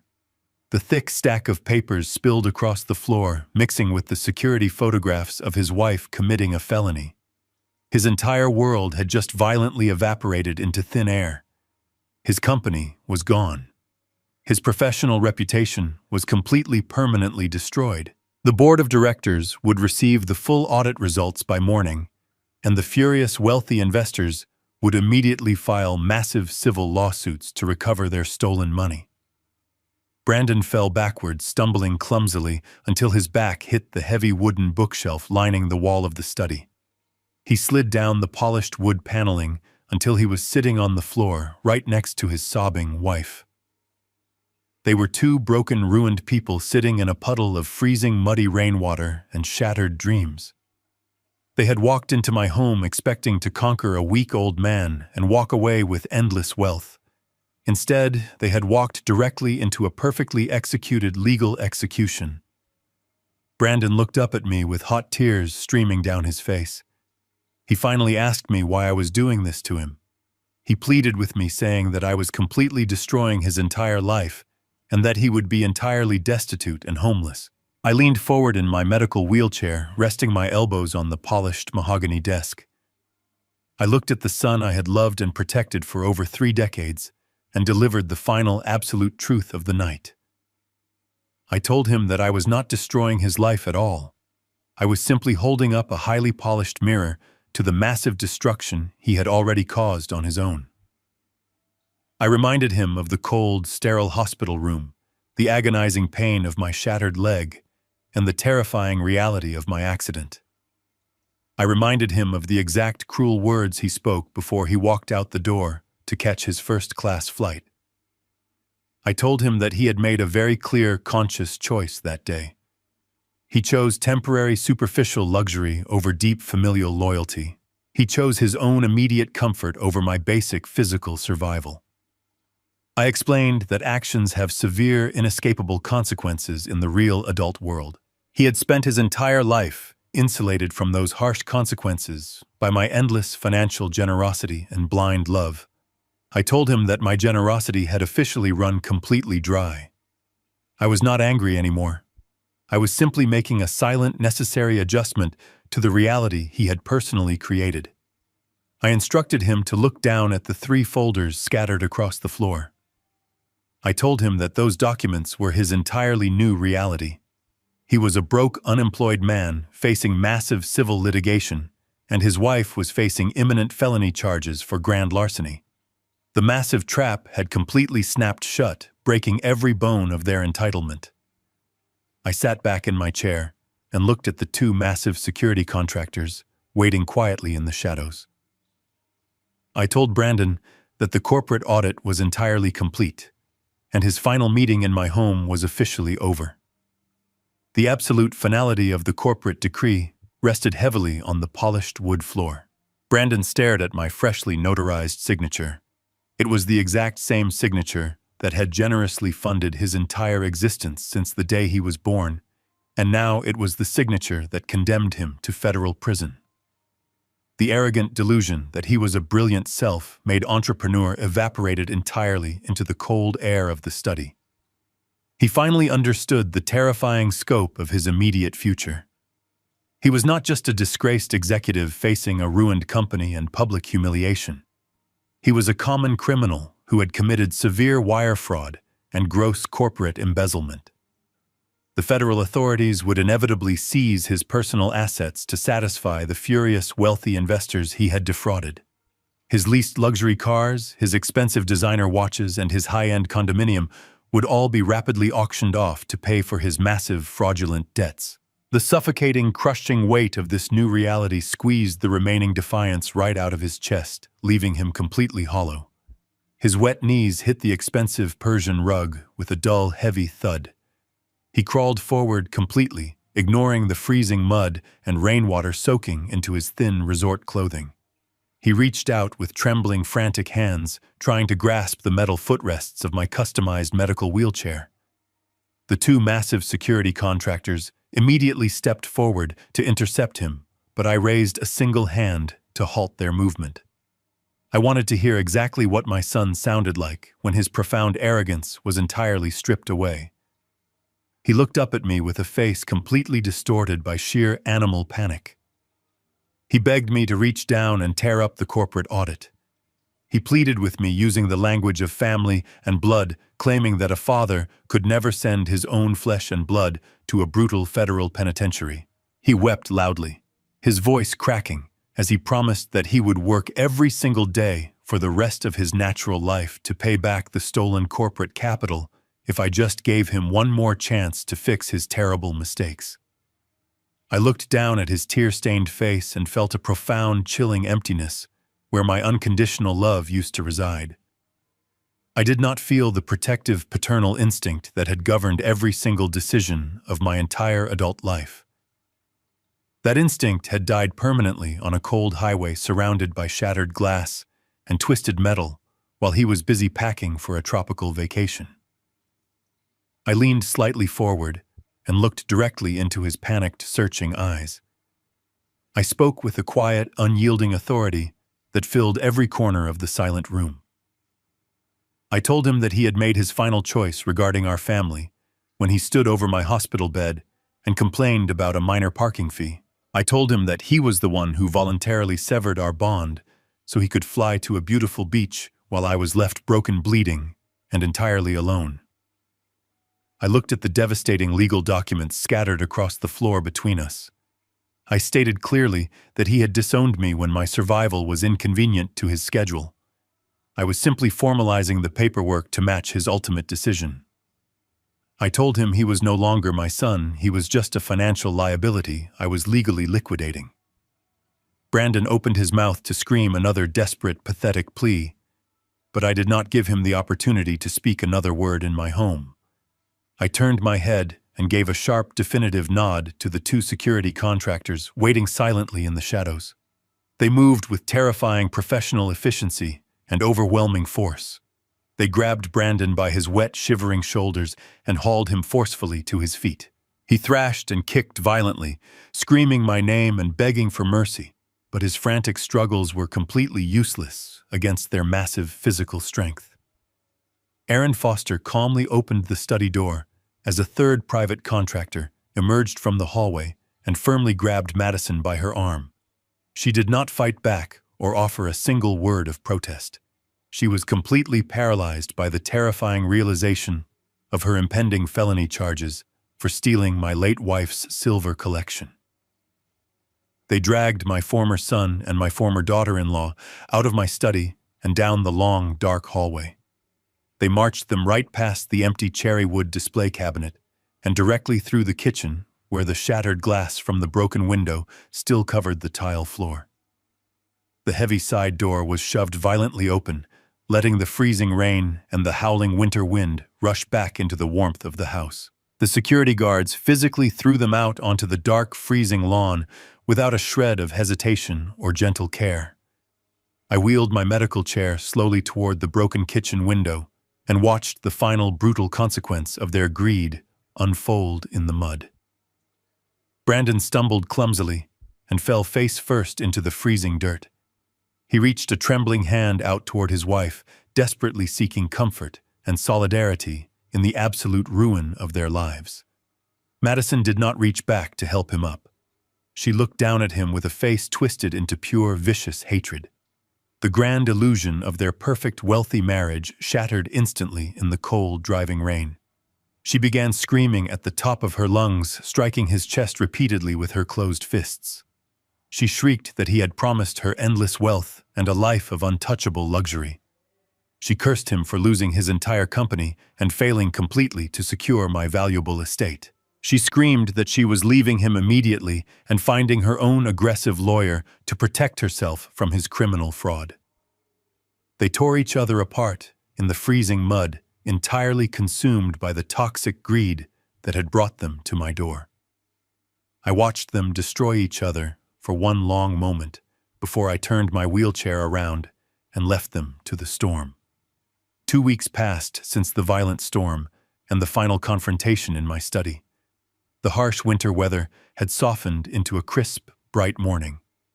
I navigated my customized wheelchair through the polished brass doors of the most exclusive private auction house in the city center. Nurse Diana pushed my chair with quiet grace. Aaron Foster walked beside us holding his signature black leather briefcase. We were not there to bid on expensive art or rare antiques. We were there to witness the final reclamation of my late wife's physical legacy. The grand exhibition hall was filled with wealthy collectors, aggressive art dealers, and curious socialites. They held numbered paddles and whispered among themselves, anticipating the sale of highly coveted items. In the very center of the elevated stage sat Beatrice's vintage mahogany grand piano. The beautiful, polished wood gleamed under the heavy theatrical lighting. It looked magnificent and profoundly out of place, surrounded by greedy strangers seeking to purchase a trophy. The head auctioneer stepped up to the wooden podium and adjusted his microphone. He announced the piano as the premier lot of the morning session. He described its flawless acoustic condition and its rich history. He expected a fierce bidding war that would drive the final price into the hundreds of thousands of dollars. He did not know that the war had already been won before he even opened his mouth. Before the auctioneer could ask the audience for the opening bid, Aaron Foster raised his hand. He did not hold a numbered paddle. He held a thick legal injunction bearing a prominent federal seal. Aaron walked calmly up the short steps to the podium and handed the document directly to the stunned auctioneer. The large exhibition room fell into an absolute heavy silence. I wheeled my chair forward to the very front row, stopping just below the elevated stage. I looked up at the beautiful instrument my wife had loved so deeply. I spoke clearly, projecting my voice across the quiet room, so every single wealthy collector could hear the absolute truth. I announced that the piano was no longer available for private purchase. I explained that it had been illegally consigned by a family member currently facing severe felony charges for grand larceny. The auctioneer stepped back from the podium, wiping a nervous bead of sweat from his forehead. He quickly reviewed the federal injunction and nodded his head in complete submission. I turned my attention to the director of the City Music Academy, who was sitting quietly in the back row at my personal invitation. I formally transferred the full legal ownership of the grand piano to his educational institution. I mandated through strict legal covenants that it must be placed in their main performance hall and dedicated entirely to the memory of Beatrice Pierce. The piano would be played by gifted young students who possessed genuine passion rather than superficial wealth. I watched the academy director step forward and touch the polished mahogany wood with deep, genuine reverence. A profound peace finally settled over my battered heart. The absolute center of my home had not been sold to the highest bidder to fund a designer wardrobe. It had been given a new, eternal life filled with beautiful music and absolute respect. While I was securing my wife's beautiful legacy downtown, my former son was experiencing the final devastating shockwave of his own destruction across the city. Brandon was sitting alone on the expensive imported leather sofa inside his luxury high-rise condominium. He was staring blankly at his dead laptop screen. The past 2 weeks had been an absolute living nightmare for him. The reality of his complete financial annihilation had set in with terrifying speed. His logistics software company was currently in the final stages of aggressive federal liquidation. His furious wealthy investors had successfully frozen his few remaining personal bank accounts through massive civil lawsuits. Madison had quickly packed her remaining designer bags and moved back into her mother's cramped apartment. She had officially filed for divorce just 3 days after the disastrous confrontation in my study, desperately trying to distance herself from his impending federal fraud charges. Brandon was completely, entirely alone.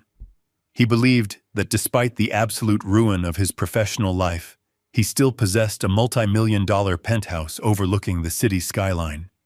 He thought he had a safe, comfortable fortress to hide inside while the massive legal storm raged outside his windows.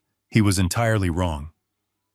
A series of loud, authoritative knocks suddenly echoed through his quiet apartment. The sharp sound made him jump. Brandon dragged himself off the sofa and walked slowly to the heavy steel front door. He looked through the security peephole and saw 2 large uniformed process servers standing in the carpeted hallway alongside the building manager. He opened the door slowly, feeling a fresh wave of sheer panic rising tightly in his chest. The lead process server did not offer a polite greeting or ask for his name. He simply thrust a thick stack of legal documents directly into Brandon's chest. Brandon stumbled backward clumsily, clutching the heavy papers against his shirt. He looked down at the bold black lettering printed on the front page. It was an immediate notice of eviction and a formal termination of residential tenancy. Brandon frantically read the dense legal text, his mind struggling to comprehend how he could possibly be evicted from his own home. He had completely forgotten the foundational reality of his entire wealthy lifestyle. 7 years ago, when he first demanded to live in the most exclusive luxury building in the financial district, his personal credit score and his actual verifiable income were entirely insufficient. He had begged me to co-sign the massive lease agreement and provide the substantial financial backing required by the elite property management group. I had agreed to sign the paperwork, assuming he would eventually refinance the property solely in his own name once his software company became highly successful. His profound laziness and his deep unearned arrogance had prevented him from ever completing that basic financial task. I had remained the primary legal guarantor of the property for 7 years. The previous afternoon, I had simply contacted the property management group and formally withdrawn my financial guarantee. I provided them with the legal documentation proving my son was currently under federal investigation for gross corporate embezzlement. Because Brandon currently possessed absolutely zero verifiable income, and his bank accounts were entirely frozen by federal courts, the management group immediately terminated the lease agreement to protect their own liabilities. The building manager stepped into the doorway and looked at Brandon with thinly veiled disgust. He informed my former son that the eviction order was legally effective immediately. He stated that the building security team was already waiting down in the main lobby. Brandon had exactly 2 hours to pack a single suitcase of his personal clothing and vacate the premises voluntarily. If he failed to leave the building within the allotted time, the local police would be called to physically remove him for criminal trespassing. Brandon dropped the heavy legal papers onto the expensive hardwood floor. He looked around the massive, beautiful apartment that he had never actually earned or paid for with his own money. The panoramic view of the city skyline shining brightly through the floor-to-ceiling windows suddenly felt like a massive, cruel joke. The absolute final pillar of his unearned wealth had just completely collapsed underneath his feet. He was completely broke, facing severe federal prison time, going through a bitter divorce, and now he was entirely homeless. He had traded his loyal father for a luxury vacation, and the final devastating bill had just arrived. The grueling physical therapy sessions had become the new focal point of my daily routine. 3 afternoons a week, I pushed my shattered body to its absolute limits inside a sterile, brightly lit rehabilitation center across town. The heavy steel traction halo had finally been surgically removed from my leg just a few days prior. It was replaced by a rigid, specialized walking brace that allowed me to take my very first agonizing steps with the heavy reliance on an aluminum cane. The physical pain was sharp and constant, but it was a productive, necessary pain. It was the undeniable sensation of rebuilding a broken foundation. Nurse Diana Cole remained by my side during every single strenuous appointment, offering quiet encouragement and professional stability. We exited the warm glass double doors of the clinic and stepped out into the crisp, biting air of the late winter afternoon. I pulled my heavy wool coat tighter against my chest, preparing for the slow, careful walk toward the modified passenger van parked in the handicap loading zone. Before we could reach the edge of the concrete sidewalk, a dark figure stepped out from behind a large concrete pillar. My protective instincts immediately flared, but Nurse Diana simply placed a calm, steadying hand on my shoulder. The man standing directly in our path was barely recognizable as the arrogant chief executive officer who had violently breached my home just a few weeks ago. It was Brandon. He looked completely hollowed out by the sheer, terrifying velocity of his own downfall. His posture was severely stooped, and his face was covered in a thick, uneven layer of dark stubble. The pristine custom-tailored suits and the expensive imported linen resort wear were completely gone. He was wearing a deeply wrinkled synthetic jacket that looked entirely inadequate for the freezing afternoon wind. His eyes were heavily bloodshot, surrounded by deep, dark purple circles that spoke of endless, sleepless nights. He looked exactly like a desperate, broken man who had just collided with the unforgiving, concrete wall of reality. He did not approach me with his usual arrogant stride. He shuffled forward nervously, wringing his bare, freezing hands together. He stopped a few feet away from my aluminum cane, completely respecting the silent physical boundary established by Diana. He opened his mouth to speak, but his voice cracked horribly in the cold air. He swallowed hard and finally forced the desperate words past his lips. He told me that he had been officially locked out of his luxury penthouse condominium 2 days ago. He confessed that Madison had completely drained their remaining joint checking account before officially serving him with divorce papers. He admitted that he was currently sleeping on a stained mattress in a cheap roadside motel on the absolute outskirts of the city. He looked down at the icy pavement, completely unable to meet my direct gaze. He whispered that his motel money would completely run out by tomorrow morning, and he had absolutely nowhere else to go. His former wealthy friends had entirely abandoned him the exact moment the federal fraud investigation became public knowledge. He looked back up at me with tears welling in his bloodshot eyes. He did not demand a massive corporate bailout or a return to his lavish monthly allowance. He simply begged for one single month of basic rent money so he could figure out his next move. He stood there shivering in the winter wind, waiting for the familiar warmth of my paternal guilt to wash over him. He was relying on the decades of unconditional financial rescue I had always provided. I looked at his desperate, tear-stained face and felt the profound, absolute stillness of my own heart. The silent adjustment was already complete. I did not feel a single trace of pity or anger. I slowly reached my free hand into the deep inner pocket of my wool coat. Brandon's eyes instantly widened with a desperate, fragile hope. He clearly expected me to pull out my leather checkbook or a thick stack of emergency cash.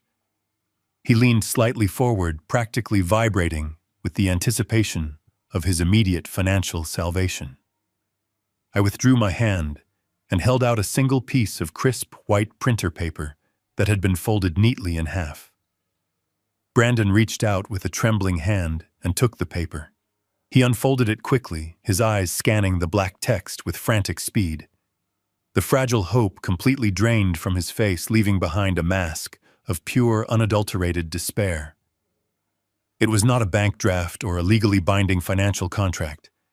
It was a meticulously researched, comprehensive list of local municipal homeless shelters, charity food banks, and entry-level minimum wage job fairs operating within the city limits. I had instructed Aaron Foster to compile the document the previous afternoon, specifically for this inevitable encounter. I looked directly into my son's devastated eyes and delivered the final, undeniable truth of his new existence. I told him that his permanent luxury vacation was officially over. I stated with absolute cold clarity that it was finally time for him to work. Brandon let out a low, agonizing sob that was completely swallowed by the howling winter wind. He clutched the piece of paper against his chest as if it were a physical wound. He sank slowly to his knees on the freezing concrete sidewalk, entirely consumed by the overwhelming, crushing weight of his absolute ruin. I did not offer him a hand to help him up. I did not speak another word.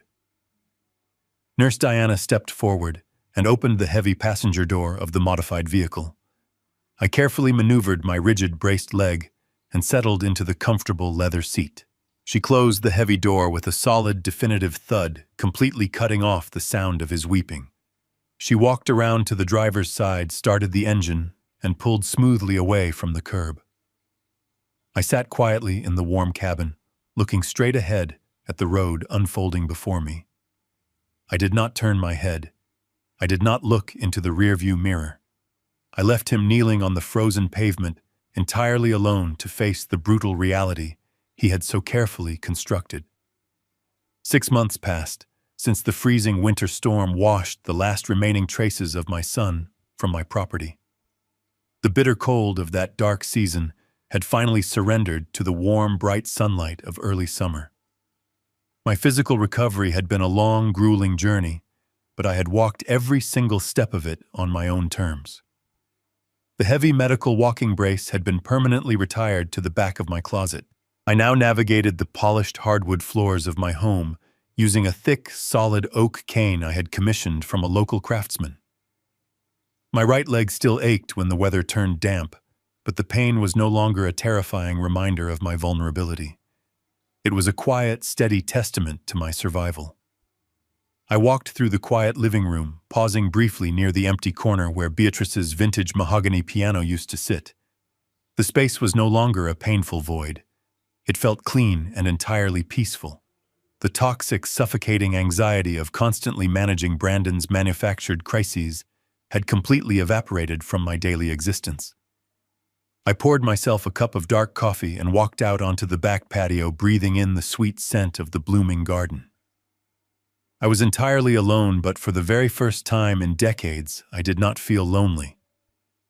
The aggressive federal liquidation of the logistics software company had concluded exactly as Aaron Foster had predicted. My initial seed investment was successfully recovered from the corporate ashes and secured back into my primary retirement accounts. The steady $3,000 monthly transfers that had previously vanished into Brandon's black hole of luxury spending were now accumulating quietly in my savings. I spent many long evenings sitting in my study staring at the massive financial ledgers. I realized that unearned wealth had been the exact poison that destroyed my family.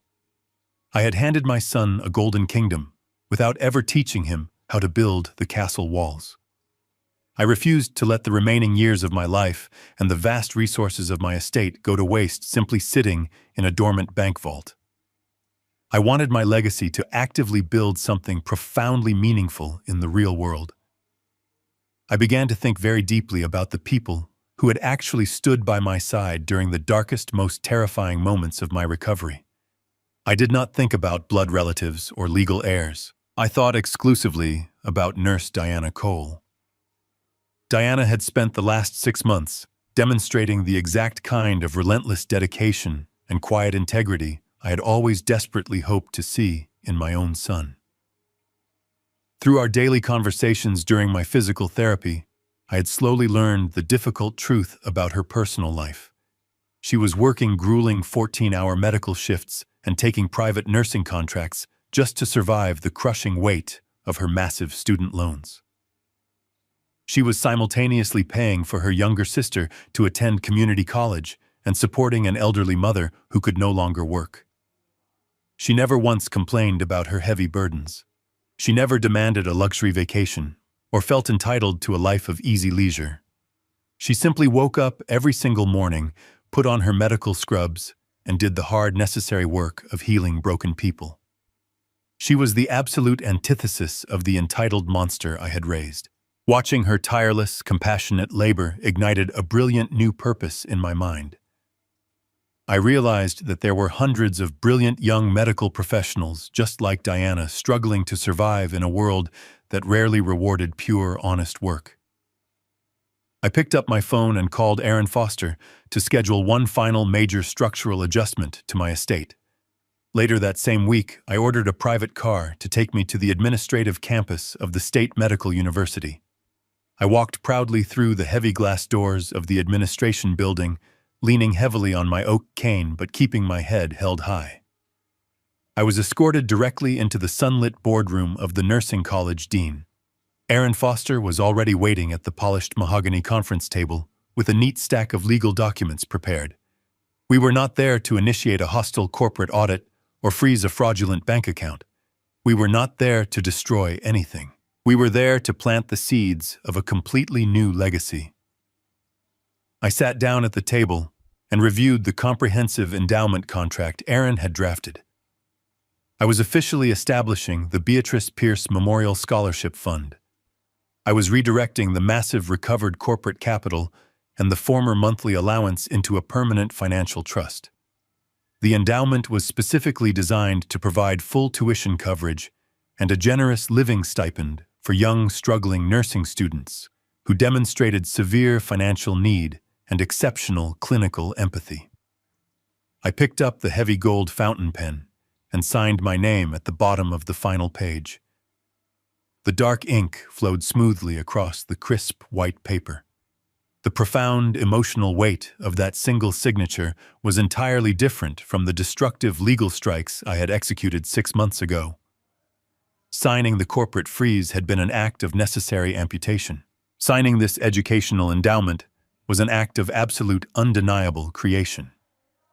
I was taking the money that had previously funded designer resortwear and private jets and using it to build the next generation of dedicated medical healers. The university dean shook my hand with genuine tears in her eyes, thanking me for the massive opportunity I was providing to her students. I walked slowly out of the administration building and stood near the edge of the vibrant green campus courtyard. I watched dozens of young medical students hurrying between their science classes, carrying heavy textbooks and wearing their practical clinical scrubs. They looked exhausted, but their faces were bright with genuine purpose and determination. I knew that my wealth was finally serving a noble cause. I knew that long after I was gone, the money I had earned would continue to protect and support the kind of people who truly deserved it. I took a deep breath of the warm summer air, leaning comfortably against my oak cane. The deep, festering wounds inflicted by my family had finally scarred over, leaving behind a profound, unshakable peace. I had successfully, completely rewritten the final chapter of my life. The morning air was crisp and smelled faintly of blooming jasmine from the garden. I sat in the sturdy wooden rocking chair on my back porch, holding a warm ceramic mug of black coffee. The heavy oak cane rested quietly against the railing right beside me. My right leg stretched out comfortably before me, feeling the gentle, welcoming warmth of the early summer sun. The estate was completely silent, but it was no longer the suffocating, heavy silence of a lonely old man waiting for his ungrateful son to call. It was the vibrant, living silence of a home that had finally been cleansed of its profound toxicity. I took a slow sip of the bitter coffee and opened the digital news application on my tablet.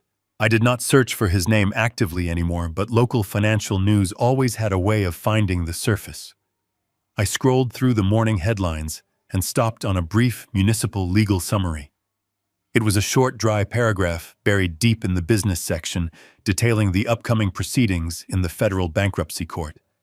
There it was printed in plain black digital text. The total, complete dissolution of the logistics software startup and the absolute personal bankruptcy of its former chief executive officer.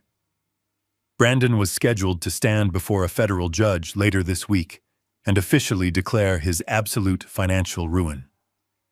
I stared at his name for a very long time. I searched my own heart, expecting to find a lingering trace of paternal grief or perhaps a dark spark of vindictive joy. I found absolutely neither. There was no joy in my eyes as I read the final consequence of his massive arrogance. I only felt a deep, profound, and unshakable peace. It was the quiet calm of a judge who had delivered a fair, necessary verdict and finally closed the heavy book on a very long trial. I turned my gaze away from the glowing screen and looked out across my expansive back garden. Near the edge of the property stood a massive ancient oak tree that Beatrice and I had planted the very first year we bought the house together. A few years ago, a severe fungal rot had infected one of its largest, heaviest branches. The sickness was spreading rapidly toward the trunk, threatening to poison the entire root system. The tree surgeon told me I had to make a painful choice. I could leave the branch attached out of sentimental attachment and watch the entire beautiful tree slowly die, or I could aggressively amputate the infected wood to save the core. I had authorized the deep, brutal cut. The tree had looked unbalanced and wounded for a long time, but eventually it healed. It grew new healthy leaves and its roots dug deeper into the rich soil. As I sat on my porch listening to the morning birds, I realized my family was exactly like that ancient oak tree. I had spent decades watering a rotten branch hoping my unconditional love would somehow cure his deep selfishness. I had foolishly believed that if I just gave him enough money, enough protection, and enough blind support, he would eventually grow into a decent man. I had finally learned the hardest lesson of my entire life. You cannot heal a rot that refuses to acknowledge its own sickness. The only way to save the tree was to cut it away without a single drop of mercy. The concept of family is so often weaponized by those who intend to cause the most harm. We are taught from a very young age to believe that shared blood is an unbreakable contract, demanding endless forgiveness and infinite sacrifice. We are told that we must endure disrespect, cruelty, and abandonment simply because the person hurting us shares our last name. I completely reject that dangerous notion now. Family is not a right guaranteed by biology. It is a profound privilege. It is a sacred bond that must be actively earned and continuously maintained through mutual respect, genuine loyalty, and basic human decency. When those foundational pillars are violently destroyed, the contract is entirely void. Blood might explain where you came from, but it absolutely does not dictate who you are obligated to tolerate. I do not regret the harsh boundaries I finally erected. I do not regret the financial guillotine I dropped on his fraudulent empire, or the cold, rainy night I forced him out of my home. I protected my dignity, I protected my late wife's memory, and I secured a powerful new legacy that will actually benefit the world. The endowment for those young, struggling nurses will continue to grow and provide genuine healing long after I am gone. My wealth is finally doing exactly what it was always meant to do. I placed the tablet face down on the wooden table and took another slow, peaceful sip of my coffee. The sun climbed higher into the bright blue sky, warming the solid foundation of my home. My name is Calvin Pierce. I survived a devastating highway collision, and I survived the absolute betrayal of my only son. I stand before you today unbroken, unapologetic, and entirely free. Thank you for listening to my story. If you found strength in these words, please share your own experiences with setting unshakable boundaries in the comments below. Hit the like button and subscribe to the channel for more stories of truth and resilience. Remember that it is never too late to reclaim your own life and write your own final chapter. The most profound lesson I learned from this ordeal is that endless financial generosity, without firm boundaries, does not create love. It creates toxic entitlement. We often confuse financial support with parental devotion, believing we can buy our children's character and loyalty. Instead, we insulate them from the very consequences they need to become responsible adults. True love sometimes requires the courage to say no, to completely cut the financial cord, and to let them face the reality of their own choices. Blood makes you relatives, but only mutual respect, empathy, and earned trust make you a true family. If this story resonated with you, hit the subscribe button and share it with anyone who needs the courage to set their own unshakable boundaries.